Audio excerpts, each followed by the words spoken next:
We talked a couple of weeks ago about this kind of sad downfall of Bill Maher, a guy who I generally used to like and still think has valuable insights on some issues. I have a really great illustration that was sent to me by a viewer yesterday about where Bill Maher really has gone off the rails. And this is a clip from an interview he just did with Jake Tapper from CNN. Bill Maher has been sort of anti-woke in that he's been arguing against wokeness and saying that this aspect of the left is bad. And, you know, to the extent that the left goes too far with identity politics or whatever the case may be, you can find no bigger critic than me. When I find an element of the left that I don't like, I call it out, and there are sometimes some consequences to it. Some in my audience don't like me doing it, but I try to make those call outs proportional to how significant these things are within the left. Fine.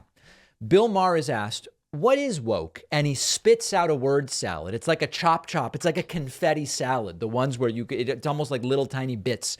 It makes no sense. He says things that aren't true. And this clip is really a microcosm of everything that has gone wrong with Bill Maher. Take a look at this.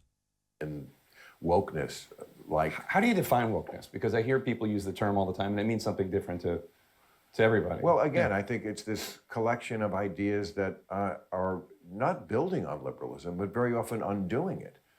I mean, 5 years ago, Abraham Lincoln was not a controversial figure among liberals. We liked him. Now they take his name off schools and tear down his statues. Really? Okay. Neither of those things are happening. So Bill Maher is asked to define woke, and he says it's anti-liberal stuff like the left taking down statues of Abe Lincoln and renaming schools named after Abe Lincoln. I spent a while researching whether those things were happening. There is one example of an Abe Lincoln statue that was taken down, and it was a really weird statue in Boston where there was like a black man weeping at the feet of Abraham Lincoln. And it's a really weird vibe, okay? It's been a controversial statue for a while. It doesn't actually have anything to do with the recent statue debate.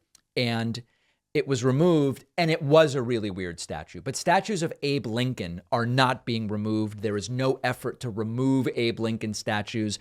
You might be able to find one person who went to some town hall meeting and said, we should get rid of an Abe Lincoln statue, but there's no actual effort going on to remove them. They're not being removed. There's this one weird one with a black man weeping at the feet of Abe Lincoln.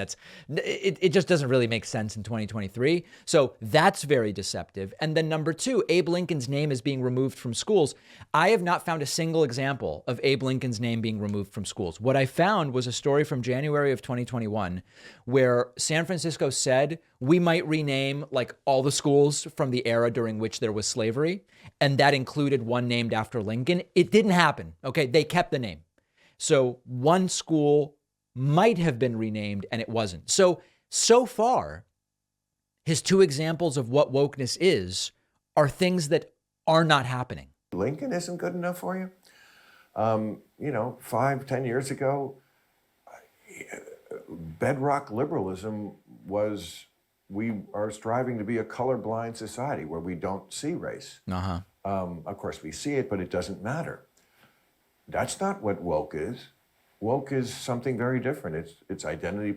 We see it all the time. It's always the most important thing. Okay, so listen, as far as identity politics goes, I'm critical of identity politics on the left, but the identity politics is overwhelmingly on the right.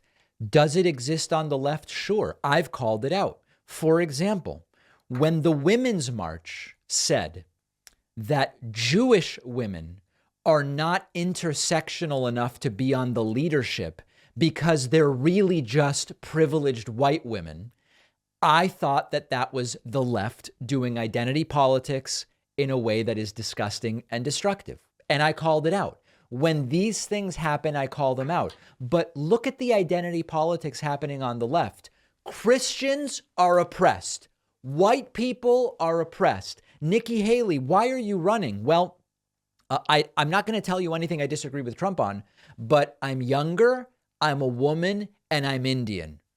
That's That's identity politics. And I don't hear any of these anti-woke leftists calling it out. I would respect Bill Maher way more if he said, I'm against identity politics anywhere I see it. And here's a couple of examples of it on the left. It's always vaguely said, the woke identity politics. Give us specific examples, and I will be right there with you in criticizing them. But you've got to point out that the identity politics cudgel is being used by the right when the identity politics is overwhelmingly coming from them. I would like to see Bill Maher take that approach as opposed to this word salad definition of woke. I don't think that's liberalism. I mean, I could mention so many issues like that. I remember doing that show on HBO, Comic Relief for the Homeless. And the idea then, again, among liberals, I thought was, for the sake of compassion, can we get these people off the street so they Remember, the question was, what is woke? have a roof over their heads?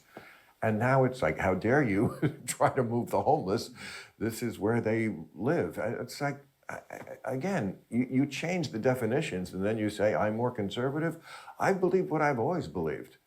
Now, that's true. Okay, so as I pointed out a couple weeks ago, a lot of the Bill Maher stuff, like the kind of anti-vax and things like this, it's not actually new. The difference is that the environment has become a more welcoming one for these ideas of Bill Maher's, and so they're getting more attention. But Bill Maher's been doing a lot of this routine for a very long time. So check out my video on YouTube called They Don't Even Know What Woke Means. I explain more about this inability to define woke. But now Bill Maher asks for a definition, mentions two things about Abe Lincoln that aren't true, and then vaguely mentions identity politics and a comedy special that he once did. Not hugely compelling stuff.